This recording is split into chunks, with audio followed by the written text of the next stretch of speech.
Selanjutnya kita masuk ke tema Kristus Tuhan. Nah ini,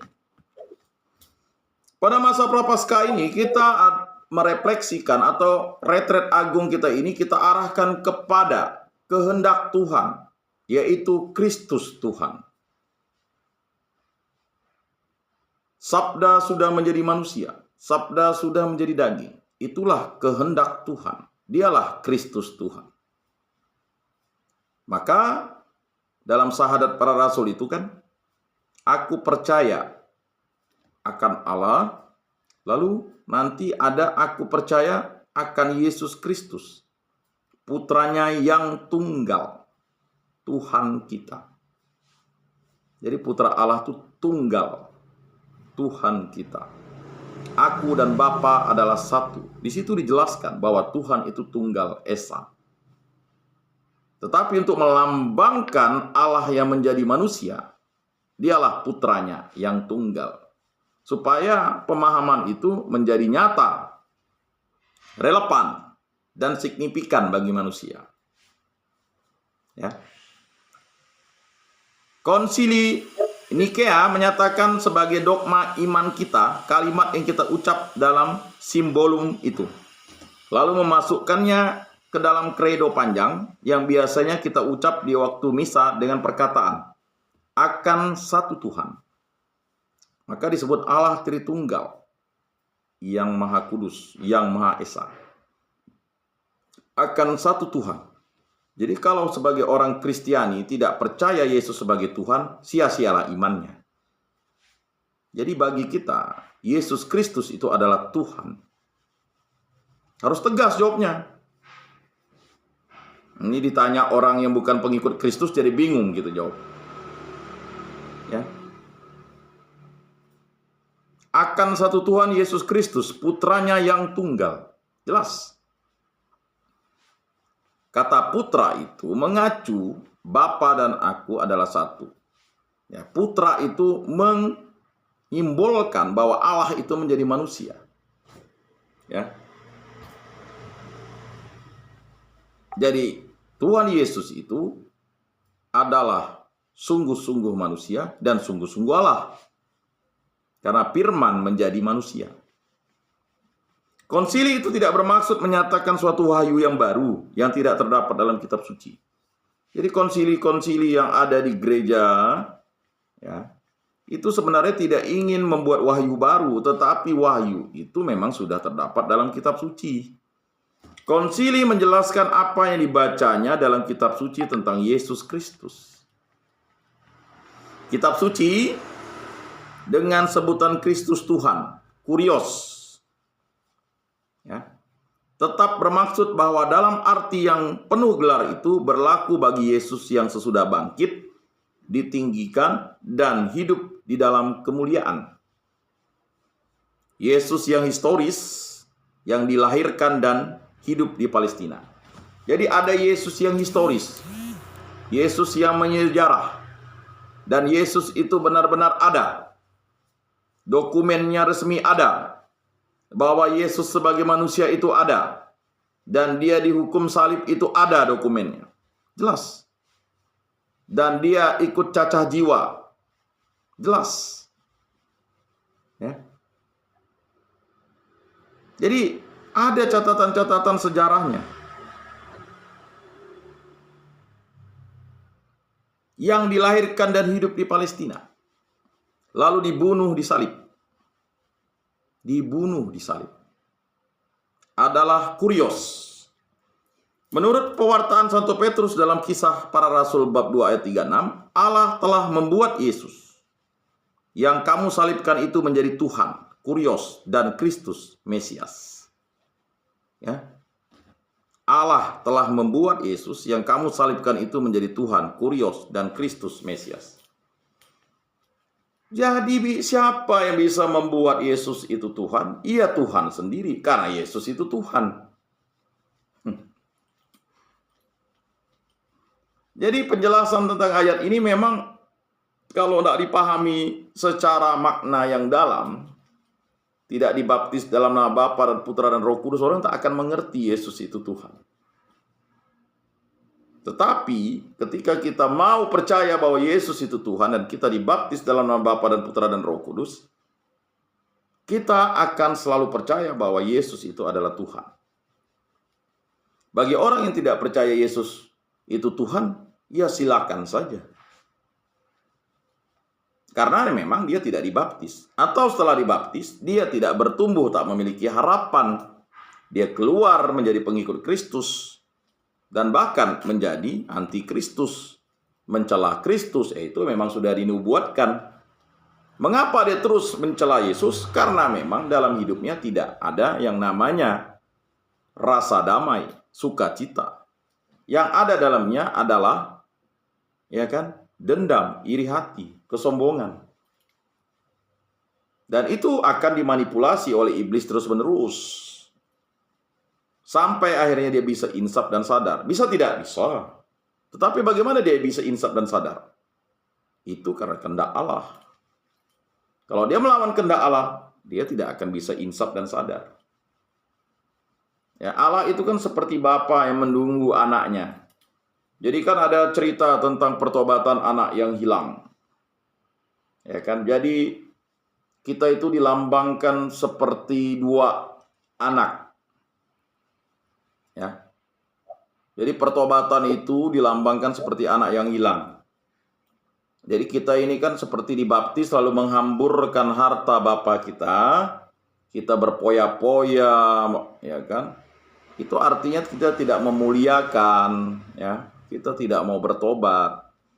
Lalu akhirnya baru dia merasa sontok, miskin, papa. Lalu mau mengisi perutnya dengan ampas babi milik orang pun tidak bisa. Tetapi dia ingat bahwa bapaknya itu adalah yang maha pemaaf, maha pengasih, maha pengampun. Bahkan dia merubah statusnya ingin menjadi hamba. Tidak. Kita ini diangkat Yesus Kristus bukan menjadi hamba lagi, tetapi menjadi saudara, menjadi anak-anak Allah. Nah, itu harus dipahami. Masa kita lalu turun menjadi level hamba? Udah menjadi anak-anak Tuhan, menyebut Tuhan itu Bapa, lalu kita tidak bisa menyebut Tuhan itu Bapa. Berarti kan kita menjadi statusnya turun. Ya harusnya memberkati orang, justru malah menjadi kutukan bagi orang. Segala ucapan itu berlaku bagi pribadi Yesus historis, tokoh historis yang dilahirkan di Palestina dari seorang ibu desa Yahudi di Galilea. Yesus adalah seorang anak seperti anak manusia lain, seperti anak Galilea lainnya. Kitab suci dengan terang menyatakan bahwa ia bertumbuh menjadi besar dan kuat, penuh hikmat dan kasih karunia Allah ada padanya, dan makin lama makin lebih disukai oleh Allah dan sesamanya. Injil Lukas bab 2 ayat 40 dan ayat 52. Sebagai manusia yang sesungguhnya, Yesus juga tidak mengetahui waktu dan saat kedatangan pengadilan akhir. Injil Matius bab 24 ayat 36. Mengapa Yesus tidak mengetahui waktu dan saat kedatangan pengadilan akhir? Karena itu adalah kehendak Bapa. Jadi melaksanakan kehendak Bapa. Mengapa dinyatakan seperti itu? Jadi apa yang dipikirkan Allah bukanlah yang dipikirkan oleh manusia. Maka Petrus itu kan dilepaskan dari kuasa iblis. Nyahlah kau iblis, engkau tidak tahu apa yang dipikirkan Allah. Hawa seharusnya tidak membocorkan rahasia janji Allah kepada Adam dan Hawa itu, kepada si penyesat itu, si pendusta itu, si ular itu. Nah, itu harus dipahami.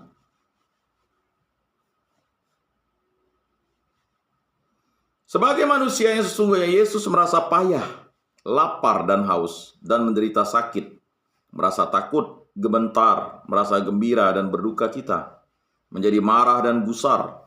Ingat dia marah ketika dia menjungkir balikkan uang penukar persembahan, burung merpati, burung puyuh di teras bait Allah.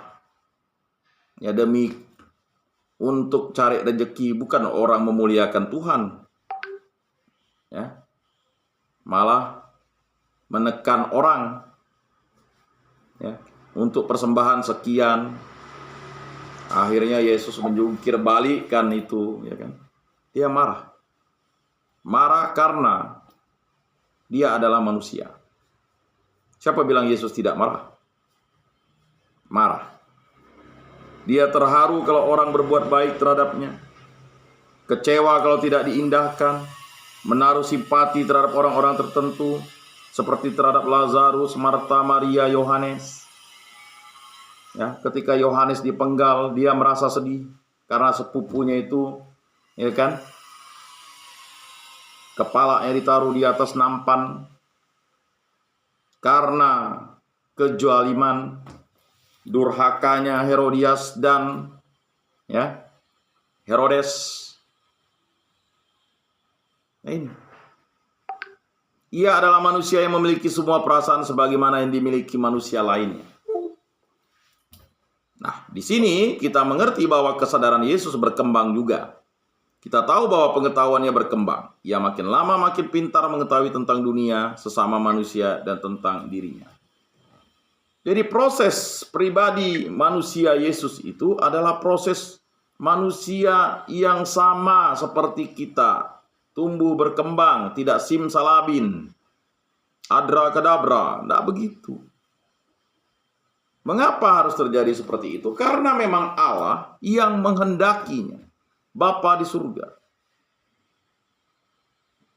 Sesudah ia bangkit, umat gereja dengan kekuatan Roh Kudus beriman dan menyatakan imannya. Ketika dia bangkit, dia naik ke surga, ya kan? Roh Kudus, ya, Roh Allah, Roh Kristus tetap menyertai kita. Maka Tuhan itu memberkati, menyertai, dan melindungi kita sampai akhir zaman. Ia yang telah hidup dan dibunuh di Palestina, yakni manusia Yesus, telah mengorbankan nyawanya untuk keselamatan dunia. Itulah puncak perkembangan atau puncak perkembangan Yesus, sehingga Ibrani 5 ayat 8 menyatakan, sekalipun ia adalah anak, ia telah belajar menjadi taat dari apa yang telah dideritanya. Karena ketaatannya sampai mati di salib, Allah mengangkatnya menjadi kurios, menjadi pokok kehidupan bagi semua orang. Ya, pokok anggur. Karena Yesus adalah pokok. Kalau kita tidak berada di dalam pokok itu, kita tidak akan selamat. Memang memahami ini perlu proses yang panjang. Salah satu sifat manusia adalah keinginan mengembangkan diri dengan kehendak bebas dalam hubungannya dengan alam sekitarnya, dengan dunia sekelilingnya. Pada masa APP ini, atau aksi puasa pembangunan ini kan, kita harus membangun keinsapan dan kesadaran ekologis. Tidak membuang sampah sembarangan, memilah-milah sampah. Sampah yang bisa diuraikan, ada sampah yang tak bisa diuraikan. Ya. Sampah-sampah plastik, hendaknya botol-botol plastik itu bisa didaur ulang kembali. Ya, karena botol plastik itu tidak bisa diuraikan oleh tanah, oleh makhluk hidup yang ada di tanah.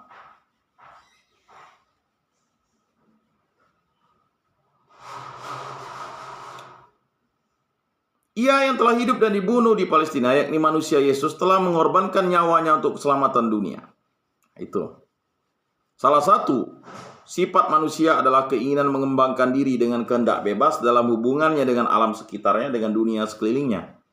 Semakin manusia lebih membuka diri terhadap dunia sekeliling, makin lebih tulen ia manusia.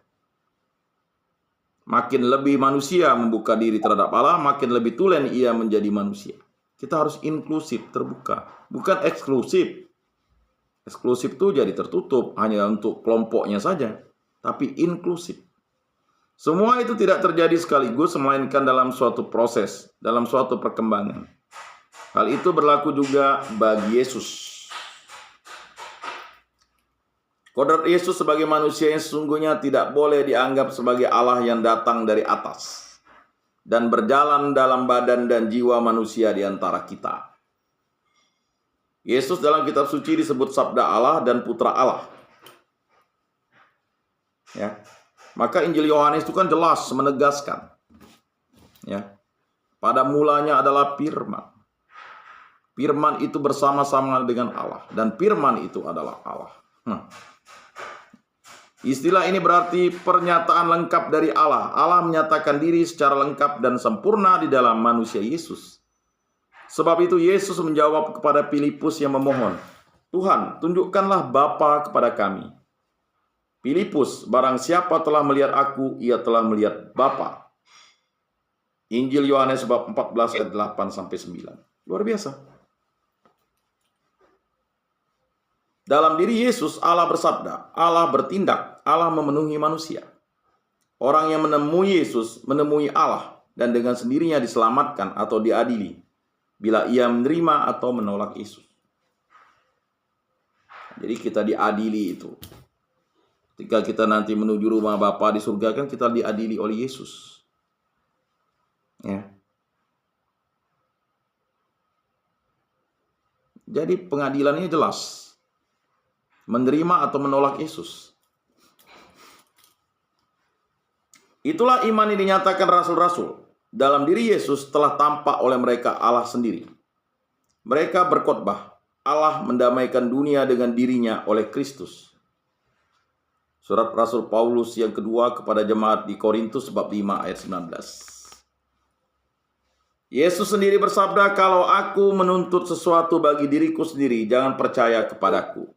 Seluruh Injil Santo Yohanes berulang kali menyatakan bahwa Yesus ada bukan untuk dirinya sendiri, bukan mencari kehormatan sendiri, bukan mengucapkan sabdanya sendiri, bukan melakukan kehendaknya sendiri, melainkan dari Bapa. Bukan yang berteriak Tuhan, Tuhan yang akan diselamatkan, tapi yang melaksanakan kehendak Bapakku di surga. Di rumah Bapakku banyak tempat tinggal. Berjuanglah untuk masuk ke pintu yang penuh sesak itu, karena jalan kebinasaan terbuka lebar. Lebih baik kamu bermata satu, berkaki puntung, bertangan buntung, daripada dicampakkan dalam keadaan utuh ke neraka. Jadi bapak-bapak sekalian, untuk memahami pertobatan kita dalam masa prapaskah ini, kita harus merefleksikan iman kita. Sudah sejauh mana kita memahami Yesus sebagai Tuhan dan Juru Selamat. Kalau kita masih setengah-setengah memahami Yesus sebagai Tuhan dan Juru Selamat dan masih tidak percaya sebagai Yesus sebagai Tuhan dan Juru Selamat, berarti kita sia-sialah kita beriman. Berarti kita tidak memiliki harapan. Dan kita tidak mau mengerti kasih itu. Nah, Bapak-bapak yang terkasih, semua itu dilakukan oleh Allah hanya dengan perantaraan Yesus. Jawaban reaksi dari manusia terhadap Yesus, itulah ya, jawaban reaksi terhadap Allah. Ya, aku dan Bapa adalah satu. Tak ada nama di kolong langit ini selain nama Yesus yang dapat menghantar kita ke hadapan Bapa di surga. Tak selai rambutmu pun tidak dihitung oleh Allah Bapa di surga. Barang siapa menyesatkan anak kecil ini, hendaknya di lehernya digantung batu kilangan dan dicampakkan ke dalam laut. Ya. Bukan kamu yang memilih aku, akulah yang memilih kamu. Sebelum dunia dijadikan, engkau telah dilukis di telapak tangan Allah. Kan begitu. Cintailah Tuhan Allahmu dengan segenap hatimu, dengan segenap jiwamu, dengan segenap akal budimu, dengan segenap kekuatanmu, dan cintailah sesama manusia seperti dirimu sendiri. Jadi bapak-bapak yang terkasih, untuk memahami itu dalam masa pertobatan, masa prapaskah ini butuh refleksi yang dalam, permenungan yang dalam, membaca kitab suci, bukan bermain judi atau bermain YouTube, bermain TikTok atau tidur-tiduran, ya, atau malas-malasan. Sudah bosan. Kalau kita bosan dengan firman dan sabda Tuhan, kita bosan dengan doa dan firman Tuhan, berarti dalam diri kita ada kuasa-kuasa jahat yang harus dibebaskan dari pikiran kita. Kalau kita bosan datang ke gereja, berarti ada sesuatu yang jahat dalam diri kita. Itulah kuasa dunia. kuasa iblis, kuasa hawa nafsu kita yang harus kita kendalikan. Dan itu hanya bisa kita berpasrah dan bersandar kepada Tuhan Yesus Kristus, kepada Roh Kudus, kepada Allah Bapa di surga. Nggak bisa kita hanya mengandalkan kekuatan sendiri. Ya silakan bertanya kepada yang tak pernah masuk gereja atau kurang masuk gereja, ngapa nggak masuk? Sulit, Pak. Dipanggil ini, dipanggil itu, datang ini, datang itu, datang tamu, ya itulah susah. Padahal waktu kita 24 jam di tempat retreat ini adalah untuk memuliakan Tuhan, melakukan pertobatan ya, terus-menerus agar kita menjadi pelayan-pelayan yang mampu untuk memberikan contoh dan teladan yang baik walaupun kita pernah terpuruk. Nah itu. Sebagai kesimpulannya, barang siapa percaya kepadaku, ia bukan percaya kepadaku, tetapi kepada Dia yang telah mengutus aku. Dan barang siapa melihat aku, ia melihat Dia yang telah mengutus aku. Yohanes 12 ayat 44. Jadi Bapak-Bapak yang terkasih dalam Yesus Kristus, di akhirat nanti kita menuju rumah Bapa di surga, yang kita lihat ya Yesus. Makanya dalam pengadilan itu kita akan berjumpa dengan Yesus. Kalau kita tidak percaya Yesus sebagai Tuhan dan Juru Selamat, ya kita tidak akan masuk dalam kerajaan Allah. Nah, tetapi kalau kita percaya Yesus ya sebagai Tuhan dan Juru Selamat, tetapi kita tidak menghormati Dia, berteriak Tuhan Tuhan tapi tidak melaksanakan kehendak Bapa di surga, lalu melakukan kehendak jahat, mengikuti kehendak jahat, ya kita tidak juga bisa masuk dalam kerajaan Tuhan itu. Ya, bukannya berteriak Tuhan Tuhan yang akan ya diselamatkan, tapi yang melaksanakan kehendak Bapakku di surga. Jadi contoh dan teladan ini diberikan dalam Injil-Injil yang disampaikan oleh Yesus. Ya kan? Orang Samaria yang baik hati, ya. Kemudian dialog dengan perempuan Samaria, bagaimana bisa masuk dalam kerajaan, ya harus bertobat, pertobatan. Yesus mengorbankan dirinya secara total sebagai pelunas hutang dosa manusia, yang mengorbankan segala karunia manusia yang ada padanya menjadi alat pernyataan Allah pribadi. Totalitas itulah yang dipenuhkan oleh Yesus kepada kita. Cintailah Tuhan Allahmu dengan segenap hatimu, dengan segenap jiwamu, dengan segenap akal budimu, dengan segenap kekuatanmu, dan cintailah sesama manusia seperti diri sendiri. Jadi kalau kita tidak mencintai sepenuh hati, jangan harap kita bisa sampai dalam kehendak Yesus. Kita hanya setengah-setengah saja. Suam-suam kuku akan dimuntahkan. Ya, maka kata Yesus, minyakilah rambutmu, cucilah mukamu kalau kamu berpuasa. Karena puasa dan pantang kita bukan untuk lahiriah, tetapi untuk pertobatan. Pertobatan. Ya. Kalau orang insaf dan sadar, dia akan bertobat. Dan dalam pertobatan itu, ya, karunia pengampunan itu diberikan oleh Tuhan Allah. Kalau kita mau mengampuni. Kita ini kan minta ampun dengan Allah. Banyak dosa. Tetapi mengampuni sesama kita, saudara kita tidak mampu. Mengampuni ini bukan hanya ngomong, oh saya maafkanlah kesalahanmu. Tidak gitu. Tuhan tahu kedalaman hati kita. Mengampuni itu bukan hanya sekedar melupakan. Mengampuni itu adalah mampu mendoakan musuh-musuh kita, sehingga dia juga mendapat berkat dari kita. Nah itu mengampuni. Ini memang sangat sulit kalau kita tidak menyandarkan pada kehendak Allah, hadirat Allah.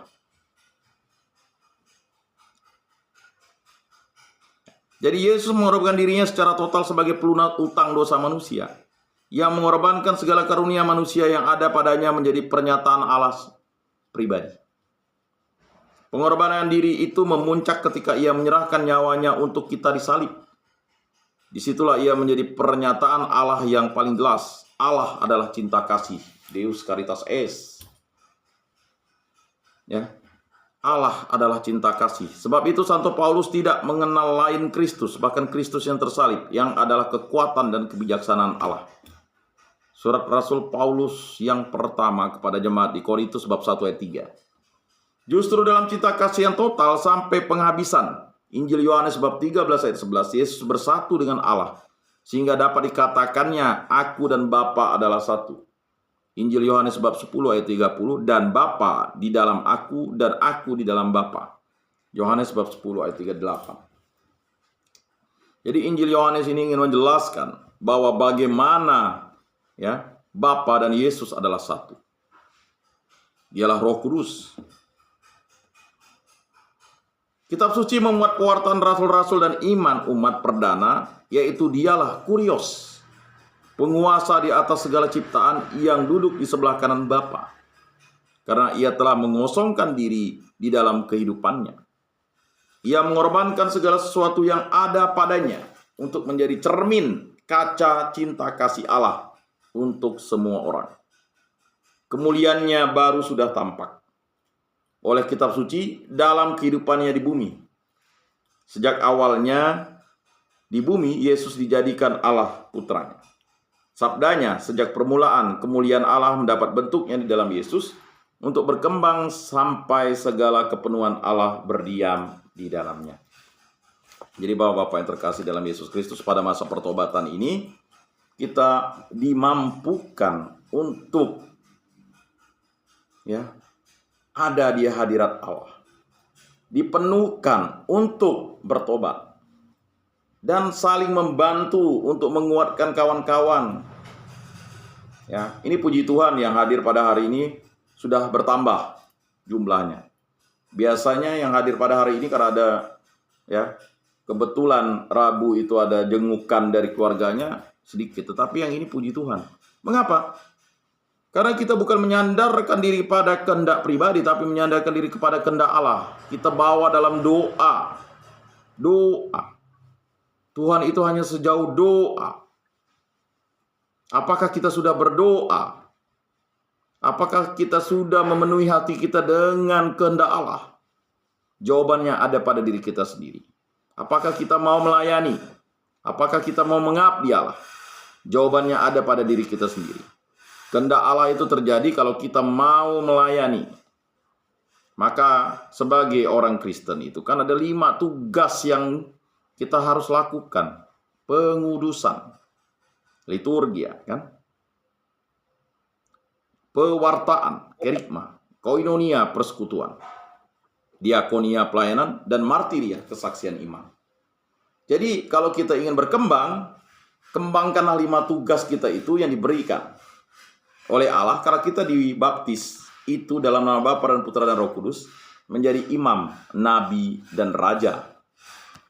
Nah, itu tugas perutusan kita. Kita ditebus dan diutus. Nah, pada masa Prapaskah ini kita berpantang dan berpuasa, tujuannya untuk pertobatan kita, dan kita mau melayani sesama kita. Dan kita mau hidup baik, benar di hadapan Allah, karena Kristus Yesuslah yang telah merubah cara hidup kita. Nah, itu. Jadi Bapak-Bapak yang terkasih, demikianlah bimbingan, penyuluhan, dan katekese kita pada hari ini. Besok saya mimpin ibadat ya Pak Andre? Atau bukan jadwal saya? Pak Andre? Halo? Jadwal Bapak besok. Oh, jadwal saya ya. Saya akan hadir besok ya. Baik. Kata Pak Agus, Pak. Hah? Agus tes 1 2 testing. Oh, begitu. Apa? Ada yang mau ditanyakan?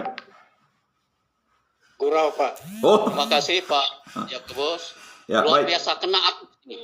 Oh. Terima kasih nyuluan Bapak kena semua nih. Luar biasa. Baik. Kena Pak. Ya, itu kan tujuannya untuk semua orang, Pak. Karena ini kan juga dilingkan ke YouTube supaya bisa disaksikan oleh orang lain. Ya, itu semua karena kehendak Tuhan, rahmat Tuhan. Mari kita tutup kegiatan kita ini dengan doa. Dalam nama Bapa dan Putra dan Roh Kudus. Amin.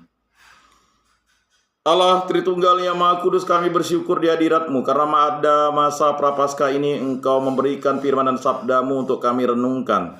Engkaulah Tuhan dan Juru Selamat kami yang menyelamatkan kami. Engkaulah yang memberkati kami sehingga kami mampu untuk hadir bersama-sama untuk dibimbing oleh firman dan sabda-Mu. Berkatilah kami pribadi lepas pribadi. kuatkanlah iman kami, teguhkanlah harapan kami, dan yang paling utama kasih kami semakin berkembang, karena Engkaulah yang memberikan kasih karunia kepada kami. Kami juga berdoa bagi istri-istri kami, anak-anak kami, para orang tua kami, keluarga kami, kerabat kami, sampai juga musuh kami. Berkatilah mereka semua agar mereka mau mengikuti jalan-Mu dan mengikuti kehendak-Mu. Berkatilah kami yang belum hadir pada hari ini, semoga kami dapat terpanggil untuk hadir. Dan kuatkanlah mereka yang mungkin sakit, menghadapi persoalan, perkara, dan sebagainya. Engkau angkat, Engkau pulihkan. Dan yang paling utama, rahmat kehendak-Mu terjadi atas diri kami, sehingga kami mau menjadi pelayan-pelayan sabda-Mu, bersaksi demi kemuliaan nama-Mu, dan kehendak-Mu nyata di dalam diri kami. Bimbinglah kami agar kami tetap konsisten dalam pertobatan kami di tempat ini, sehingga kami mampu menjadi pelayan-pelayan sabda-Mu yang baik dan benar, dan seturut kehendak-Mu. Semua dan ini kami serahkan dan perantaraan Tuhan kami Yesus Kristus yang hidup dan meraja, kini dan sepanjang segala masa. Amin. Dalam nama Bapa dan Putra dan Roh Kudus. Amin. Salam kasih, damai, dan sejahtera. Tuhan memberkati, menyertai, dan melindungi. Salam, salve. Oke.